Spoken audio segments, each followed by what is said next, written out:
40 years ago, a U.S. Navy expedition made a discovery that would challenge human understanding and forever alter the course of scientific and military history. In the middle of the South Atlantic, far from any navigation route, and in a scarcely explored region of the ocean, the researchers discovered a mysterious archipelago surrounded by unknown and extremely turbulent waters. The location was hard to access, and at first glance, it appeared uninhabited. But as they got closer, the expedition members were stunned by what they found. The landscape was filled with wildlife and plants that seemed straight out of a nightmare, with alien-shaped vegetation and bizarre creatures that appeared unrelated to any biology we know. Giant plants, with flowers that moved gently in the wind, as if they possessed some form of consciousness. Insects with translucent wings, emitting high-frequency sounds and sizes never seen before. Fish swimming through the air, as if gravity was just a suggestion to them. It was an unexplored jungle, and the excitement of the discovery was palpable. But the joy of discovery quickly gave way to horror.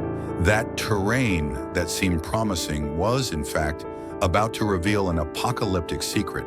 The archipelago was actually a colossal creature, not just an island, but part of a living entity that seemed to defy the laws of biology and physics. What the scientists didn't know was that they had stepped onto a being so immense and incomprehensible that its existence had until then only been a myth in very restricted circles. The creature was none other than the legendary SCP-169, the Leviathan. It is estimated that this entity is about 8,000 kilometers long, a presence so colossal that the scientists who first encountered it couldn't even process what they were seeing. Its enormous size and indefinable nature made any attempt to study it an exercise in pure frustration. It was like trying to measure the vastness of the universe with a 30-centimeter ruler. The massive body of the creature covered a vast area of the ocean, and its extremities could barely be located. Every movement generated a series of seismic disturbances that stretched for thousands of kilometers. The tragedy struck when the expedition attempted to deepen their investigation. When the first scientists tried to touch the creature's surface, what appeared to be an island began to move. The SCP Foundation was immediately called in, and the U.S. government, in a desperate move to protect the secret and avoid a potential global catastrophe, ordered the elimination of the naval crew, leaving no trace behind. There were no explanations for what had happened. There were no survivors. The secret was buried, and the SCP Foundation took control of the situation.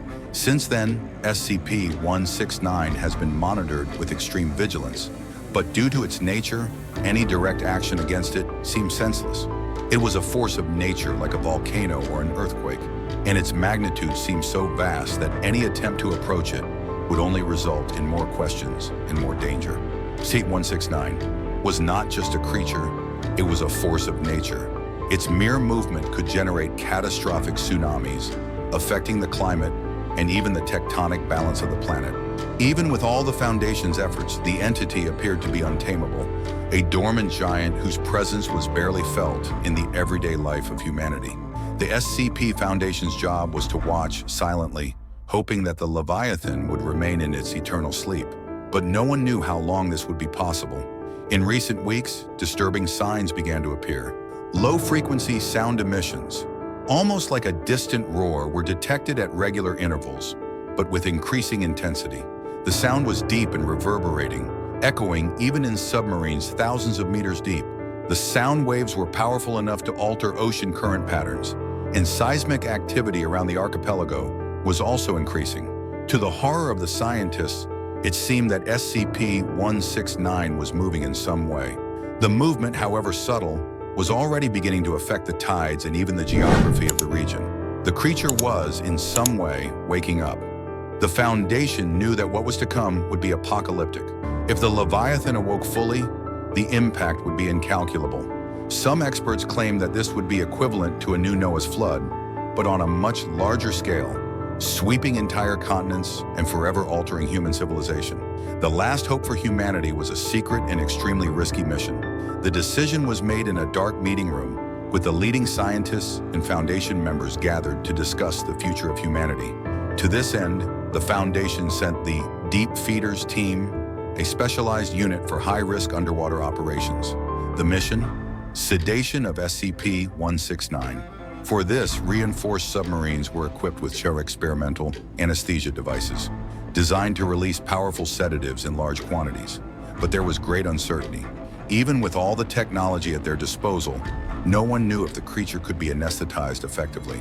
The operation would be one of the most dangerous ever conducted by the SCP Foundation, and the chance of failure was nearly certain. But according to Dr. Davy, the leader of the mission, it was humanity's only chance of survival. He said with a grave and serious expression, "This is not just an operation. This is our only chance of survival. We don't have a plan B." The journey to the site was tense. The crew aboard the reinforced submarines felt the weight of the mission. The silence of the deep ocean surrounded them, and every sound seemed amplified. The submarines descended to the depths, where sunlight barely reached, and the silence was absolute, broken only by the sound of the propellers and the waves forming around the giant creature. As the team got closer, the surrounding environment began to change. The ocean currents grew stronger, as if something gigantic was moving beneath them, and a sense of oppression filled the air. SCP-169 was not a normal island. Its proportions were so vast that the very sea seemed affected by its presence. The ocean seemed, in a way, to be breathing with it. When the team finally sighted SCP-169's body, the true magnitude of the creature was revealed. Its vast scales were the size of mountains, each housing a unique ecosystem. Marine creatures, some never before seen, inhabited the cracks between the scales, as if those small regions were entire ecosystems. There was microscopic vegetation, blooming and dying in rapid cycles on the surfaces of the scales, as if the creature's very structure was alive in a way never before imagined. And when the team approached one of its enormous respiratory structures, which resembled mountains with immense openings, it became clear that the creature was not just massive, but possessed a completely alien biology. The respiratory system, which seemed to be thousands of years old, was composed of immense channels that gave the impression that the Leviathan had existed for millennia, perhaps more than 541 million years. As they attempted to install the anesthesia devices in the creature's more accessible regions, SCP-169 reacted. A sudden shake in its immense form created a brutal pressure wave. The impact was immediate. The submarines began to shake violently, damaging equipment and putting the entire crew in danger. "We need more time," shouted one of the crew members.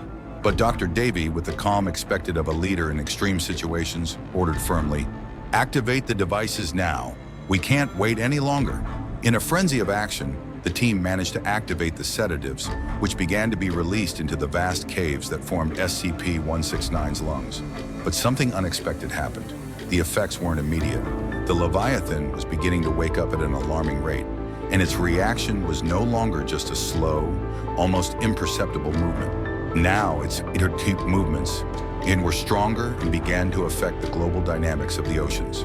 Tsunamis began to be generated randomly, and the climatic system in several regions of the world started to be affected. The final part of the mission was dramatic. One of the submarines at the crucial moment of sedation was crushed by a movement of the creature. The surviving crew, including Dr. Davy, managed to escape, but not without a cost. The operation failed in its entirety. However, the world witnessed the beginning of a series of events that marked the end of one cycle and the beginning of another. SCP-169 was sedated, but its resistance was unmatched, and the threat had not been completely neutralized. If you like this story, leave your like, share with friends, and subscribe to the channel for more SCP World Tales. Your interaction helps protect humanity.